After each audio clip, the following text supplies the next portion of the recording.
باپ کی جاگیر نہیں ہے. یہ جب ضعیف لوگ ہاتھ اٹھا کر کے ایمانی قوت سے جب اٹھاتے تو مجھے لگتا ہے کہ میرے لہو کے اندر کسی نے ایمان کا کرنٹ ڈال دیا ہو. اللہ تبارک و تعالیٰ آپ کے جذبے کو سلامت رکھے. بھارت کسی کے باپ کی جاگیر نہیں ہے, جاگیر نہیں ہے. اور حضرات ایک پیغام پیش کرتا ہوں آج خاص طور سے, جو ضرورت ہے اس وقت کہ اتحاد و اتفاق کا جو پیغام ہے کہ ایک ہو جائیں تو بن سکتے ہیں خورشید مبی, ایک ہو جائیں تو بن سکتے ہیں خورشید مبی, ورنہ ان بکھرے ہوئے تاروں سے کیا بات بنے. ایک صاحب کو دیکھا کہ وہ جھاڑو لگا رہے تھے. میں نے ان سے پوچھا کہ لکڑیاں تو ایک بھی استعمال کی جا سکتی ہے, یہ پورا موٹی لکڑی لے کے کیوں گھوم رہے ہو؟ انہوں نے کہا کہ بے وقوف, تمہیں دکھائی نہیں دیتا اگر ان لکڑیوں کو الگ کر دوں گا میں کیا, میرے پورے خاندان کے لوگ اگر اکٹھے ہو جائیں گے تو میری گھر کی صفائی نہیں ہوگی. میں نے کہا کہ دوست بڑی اچھی بات تم نے کہی ہے, تم نے اتحاد کا پیغام دے دیا ہے.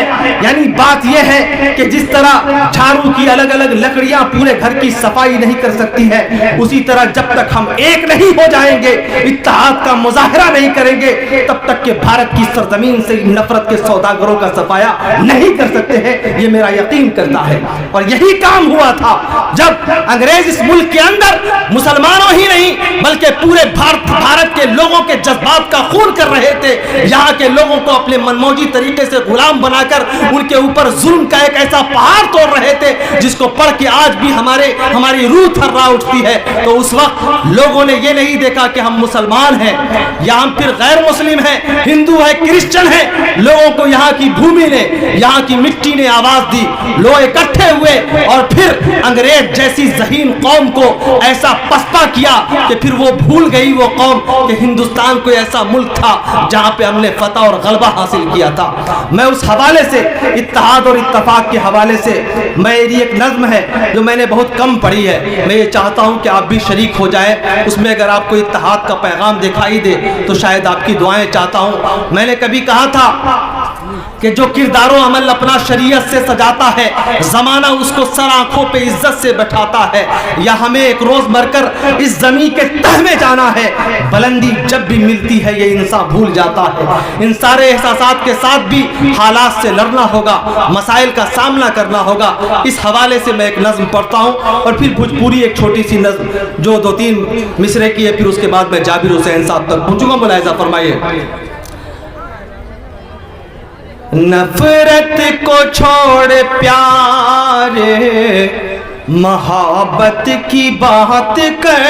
اس لہجے میں ایک نظم کسی کی بہت وائرل ہوئی تھی آج سے 7-8 سال پہلے. میں رات کی تاریکی میں 2 بجے اتفاق سے پٹنہ کے جنکشن پہ بیٹھا ہوا تھا. ٹھٹھرتی ہوئی رات تھی, کپڑے میرے پاس کم تھے, جسم کو چھوتی ہوئی ٹھنڈیاں میرے اندر کی رگوں کے اندر ایک عجیب و غریب طوفان برپا کر رہی تھی. میں نے سنا تو مجھے لگا کہ قوم کے حوالے سے اس پیغام کو اور وسیع کیا جا سکتا ہے, تب میں نے یہ نظم کہی. ملاحظہ فرمائیے. نفرت کو چھوڑ پیارے محبت کی بات کر, نفرت کو چھوڑ پیارے محبت کی بات کر. اب اتحاد و امن و شرافت کی بات کر, اب اتحاد و امن و شرافت کی بات کر. مت کر. لوگ بات کرتے ہیں روس کی, بوسنیا کی, فلسطین کی, ہندوستان کی سرزمین پر جہاں اگر فلسطین کی بات آتی ہے میری آنکھوں نے 2002 کا منظر بھی دیکھا ہے. اس حوالے سے ملاحظہ فرمائیے گا شعر.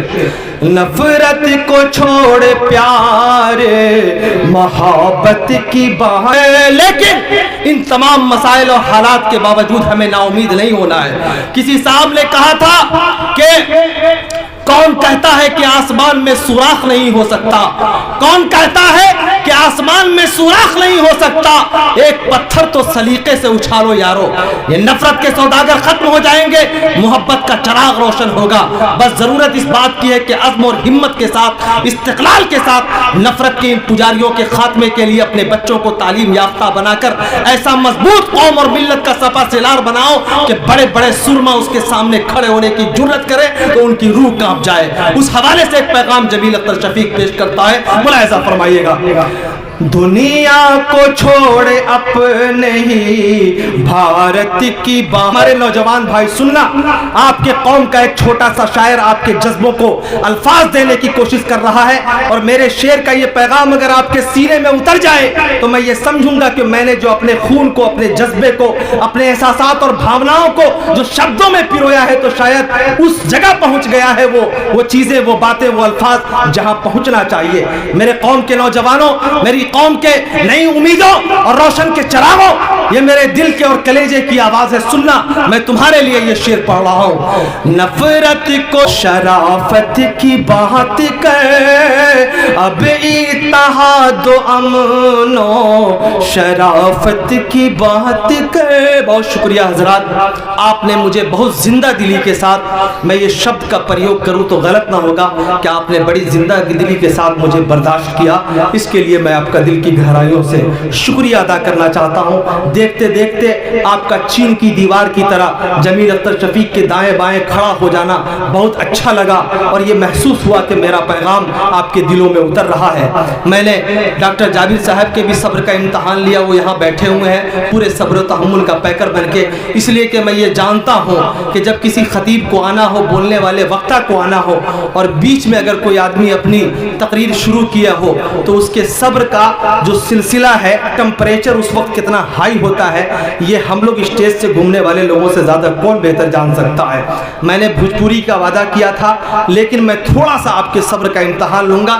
جابر صاحب کے بعد میں انشاءاللہ بھوجپوری والا بھی آپ کے بیچ رکھوں گا، اس میں بھی کچھ اسی قسم کا مٹیریل ہے جو آپ کے رگوں میں، خون میں گرمی پیدا کرے گا انشاءاللہ۔ میں یہ چاہتا ہوں کہ بہت عزت اور احترام کے ساتھ میں ڈاکٹر جابر صاحب کی خدمت میں حاضر ہونا چاہتا ہوں۔ جب میں انہیں دیکھتا ہوں، کبھی کبھی شعر مشاعروں کی دنیا کے ایک بہت بڑے، مطلب یہ کہیے کہ نقیب ہندوستان تھے جناب انور جلال پوری صاحب، مجھے ان کے قدموں میں بیٹھنے کا موقع ملا، عالمی شہرت یافتہ تھے، بڑی ان کی، وہ علی گڑھ میں ایک کالج میں انگریزی کے پروفیسر تھے، 40 سال تک انہوں نے انگریزی پڑھائی، مہابھارت کا انہوں نے ترجمہ کیا، اردو میں منظوم ترجمہ کیا۔ تو انہوں نے ایک بات کہا کرتے تھے کہ عزیزم، رات میں نظامت جو گزرتی ہے نا، کو کبھی کبھی جو باتیں نہیں بولنے چاہتی ہے، بولنے کا من ہوتا ہے وہ بھی بول دیتا ہوں، لیکن کبھی کبھی کسی کے سامنے جب کوئی بات بولوں تو یہ احساس ہوتا ہے کہ یہ بات صحیح جگہ پہنچا ہے۔ تو میں اس حوالے سے ایک بات یہ کہنا چاہتا ہوں کہ یوں تو بلانے کو سبھی لوگوں کو بلاتے ہیں، اشعار بھی پیش کرتے ہیں، لیکن کبھی کبھی کوئی شعر، کوئی پوئٹری ایسا لگتا ہے کہ اپنے ارتھ والے جگہ پہ جا کر کے چپک گیا ہے۔ تو میں یہ 4 مصرے میں ڈاکٹر جابر صاحب کے لیے کہوں گا تو غلط نہ ہوگا۔ ان لوگوں کو دیکھتا ہوں اس ضعیفی کے عالم میں، رات کی تاریکی میں، ابے یہ جو لال روشنی لے کے کون بچہ بیٹھا ہوا، اس کو بتاؤ کہ یہ دوسری جگہ کی چیز ہے، یہ جلسے میں مارنے بیٹھ گیا، یہ دوسری جگہ کی چیز ہے۔ یہ جو لال والا جو لے کر کے گھومتے رہتے ہیں نا، اپنے اخلاقی رکھ رکھاؤ کا پتہ تو یہ روشنی مت مارو۔ بچے کو اس کے باپ سے گزارش ہے کہ اس کی جو روشنی ہے وہ لے کر کے جیب میں رکھ لے، یہ بار بار بیچ میں مار رہا ہے فوکس کہ دیکھو میں کہاں سے گھوم کے آ رہا ہوں۔ بہرحال ڈاکٹر جابر صاحب کو میں آواز دینا چاہتا ہوں، جنہیں دیکھیے تو آپ کو محسوس ہوگا کہ ہماری قوم کی صفوں میں الحمدللہ ایسے بوریا نشین بھی موجود ہیں، جنہیں دیکھیے تو ہم نوجوانوں کو ہمت ملتی ہے، آنکھوں میں طاقت بڑھ جاتی ہے،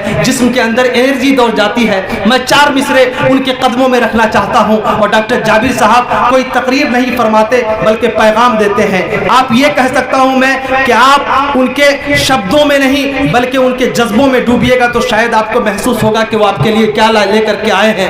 چند منٹوں کے لیے وہ آپ کے بیچ آئیں گے۔ میں ڈاکٹر جابر صاحب کو 4 مصرے سے آواز دوں کہ تجلی آنے والے وقت کی راہوں میں بھر دی ہے، تجلی آنے والے وقت کی راہوں میں بھر دی ہے، پرانے آئینوں کی گرد ہم نے صاف کر دی ہے، ہمیں آتا ہے پرکھوں کی ہر ایک تاریخ پڑھ لینا، پرکھ لیتے ہیں گوہر کو خدا نے وہ نظر دی ہے۔ جناب ڈاکٹر جابر صاحب آپ کے بیچ۔